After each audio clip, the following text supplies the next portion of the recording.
Those were all Python keywords. Did you remember them all? Okay, great. Now we can start. So let's start with why Python and why not C++ or C? This question has been bothering people since the Big Bang. If you go to any hacking forum, there is always that one guy sitting in his mum's basement typing in all caps that if you don't write your exploits in C, you are not a real hacker. Think of a socket as a physical cable plugged directly into a server. Let's write some code.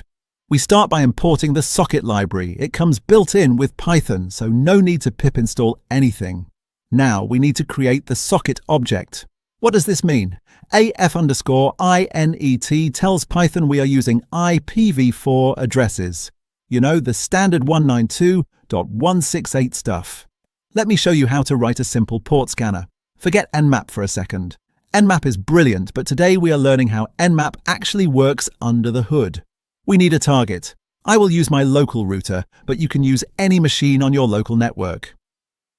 Let's define the target IP. Now we want to check if a specific port is open. Let's say port 80, the standard HTTP port. Let's break this down line by line because this is crucial. We create the socket. Then look at this line, s.set, timeout open parenthesis, 1 close parenthesis. If we don't do this and the port is filtered by a firewall, our script will hang forever waiting for a response. 1 second is enough. Then we use connect_x. This is the magic function. Unlike a regular connect which throws a massive error and crashes your script if the port is closed, connect_x simply returns an error indicator. If it returns exactly 0, it means the TCP handshake was successful.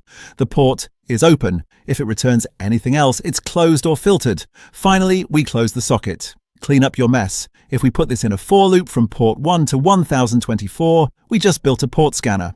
Yes, it's single-threaded and slow, but it's yours. You built it. You control exactly what packets are leaving your machine. Requests is a third-party library. You need to pip install requests. With the requests library, you are essentially building a fully programmable web browser without the graphical user interface.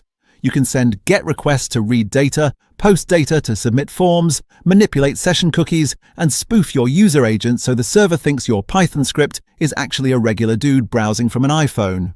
Let's write a practical tool. Let's say you are testing a web application and you found a login page. You have permission to test it.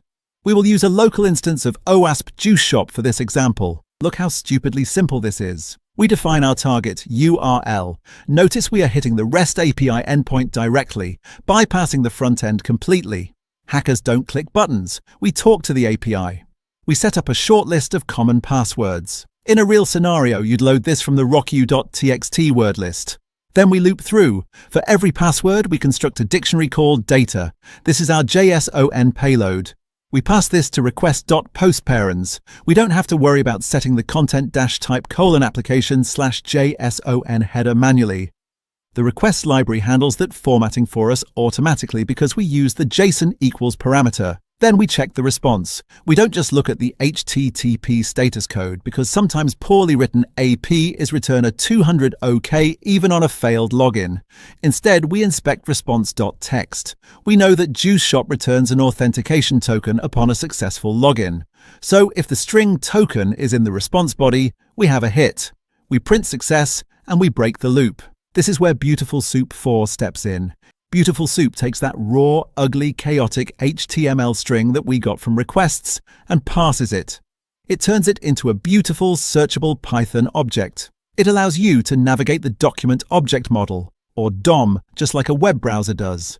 Let me show you how to build a web scraper that hunts for hidden attack vectors. First, we send our GET request.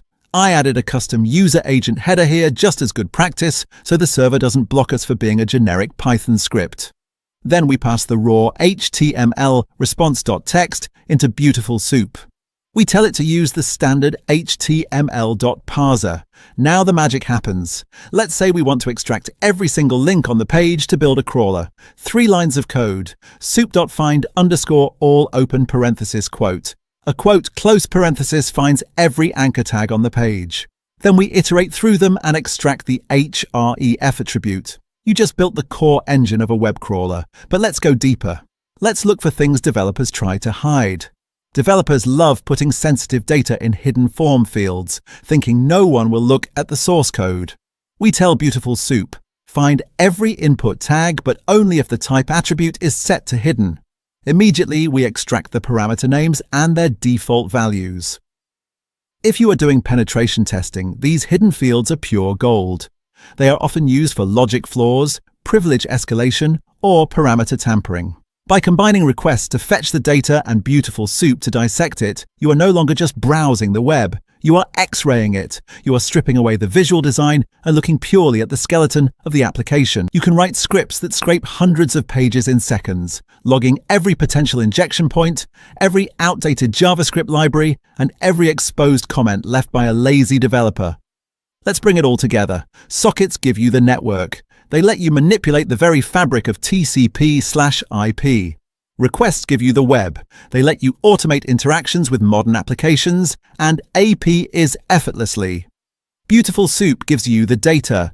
It brings order to the chaos of HTML and DOM structures. When you deeply understand these three libraries, something fundamental changes in how you approach cybersecurity. You stop asking, "Is there a tool for this?" and you start asking, "How quickly can I write a tool for this?" You transition from a consumer to an engineer. If a zero-day vulnerability drops tomorrow, you don't have to wait for the Metasploit module to be updated.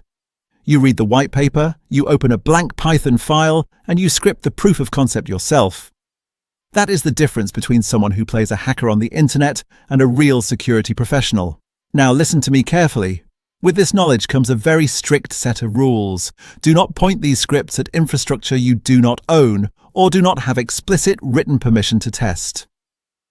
Doing so isn't just unethical, it is illegal. Build your own local labs. Spin up Docker containers. Use platforms like HackTheBox or local juice shop instances. Keep it ethical, keep it professional, and use this to secure systems,